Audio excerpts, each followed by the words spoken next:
Hey, I'm not joking, guys. I'm not making these videos just to be pessimistic, alright? We're actually just gonna look at hard facts here, and I think the soft landing narrative is so funny, man. It's so funny. And especially because it has never happened. It has never happened. It's never going to happen. Especially when you have a severely inverted yield curve and money supply contraction like this. I'm gonna double down. I've never been this bearish. I genuinely believe we're gonna see severe deflation. Maybe not severe, but we're gonna see deflation. Do people know this? If we go back and look at 2008, okay? We're gonna go to M2. This is during the Great Financial Crisis. The recession began in December of 2007, and the unemployment rate peaked in October of 2009. The money supply went up 14%. What did inflation do? We still got deflation even with the 14% increase in the money supply. Alright, what happens every single time we get a contraction in the money supply? 1948. Let's just look. 1948. 3% deflation. 1937. 4% deflation. The Great Depression.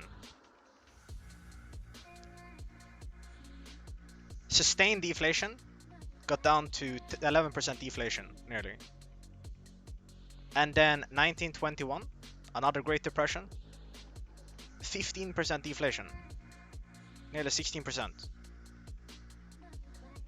Oh, but this time the money supply can contract. See? Contraction again. And this time it won't lead to deflation. Tell me what happened the last time we got deflation. This is not even with the money supply contraction. Oh, that was pretty bad, right? So let's write this down. Minus 60% SPX. Okay?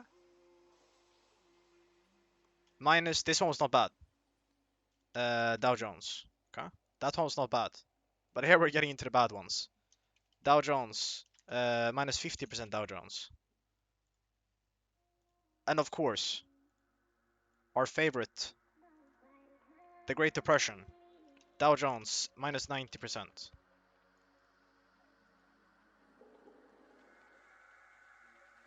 Dow Jones, minus 46%. Oh, but this time, deflation is really good. Guys, we're seeing deflation during the holiday season. Oh, but this time it's different. Really? This time it's different? You wanna go further back? Alright, let's look at the stock market. What happened every single time? Where's the other one? Here. Gonna move this over here. So this is a chart going back to the 1700s, okay? And since we don't have data going back even further with the CPI, 1893. What happened to the stock market in 1893? Well, it fell. I think it about halved here. You can see this was 61 up here, so let's assume that this was around 55, fell down to 28. Roughly 50%. Not so bad, right? What about over here? 1865, 1867. I don't really see anything here. There's nothing like that bad, like minus 20% over here, I guess. This was 1865, I think, like right around here.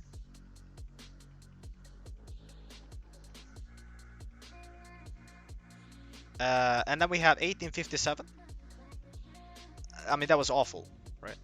It was like a 70% collapse over here.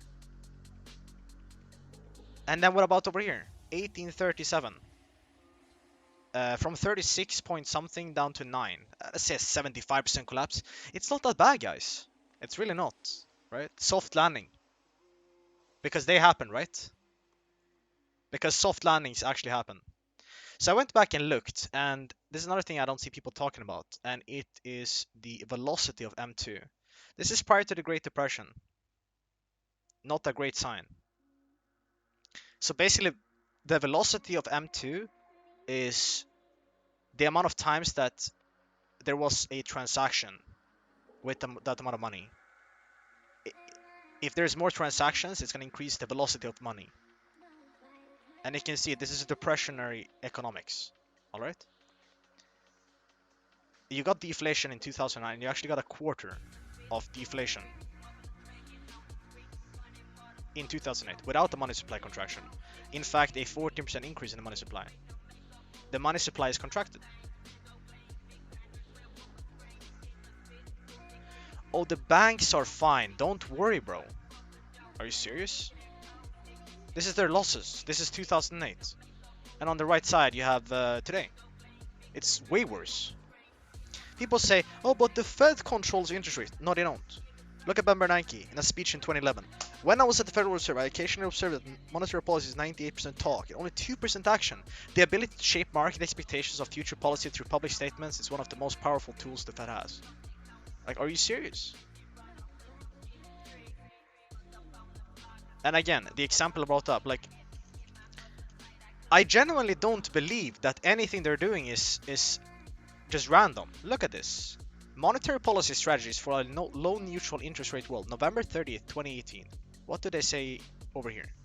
Today, we face an altogether different set of problems stemming from a very low neutral interest rate. That is, the short-term real interest rate, consistent with an economy operating at its potential alongside low and stable inflation. Ironically, the problem we need to solve these days is the risk of inflation that is persistently too low rather than too high. And then conveniently, COVID comes and it gives them the perfect excuse to cause all of that inflation. I would argue it was primarily the CARES Act, but I don't think any of this is random at all. I mean, you can believe that if you want. And again, like I brought up in the last video, a soft landing is a fucking meme. It doesn't happen. Even after I showed it, I genuinely believe, okay, if we got 2% deflation over here, we're gonna see deflation. Like, history is clear, like deflation. And tell me any time in previous history, especially in a debt bubble, where deflation has been good. Could we see 5% deflation year over year? 6, 7%? Yeah, it could go down this deep. People will go, oh, but we're gonna get a second inflation spike. You can't have that without an increase in the money supply. Why do I say that? Let's look back. This was the 1970s. The money supply kept expanding. The banks were actually lending. They're not lending. This is Depressionary economics 101. Okay? This time is not different. Okay? It's gonna be painful. Really painful. For anyone who's not prepared. Deflation is coming. Ignore it at your own cost.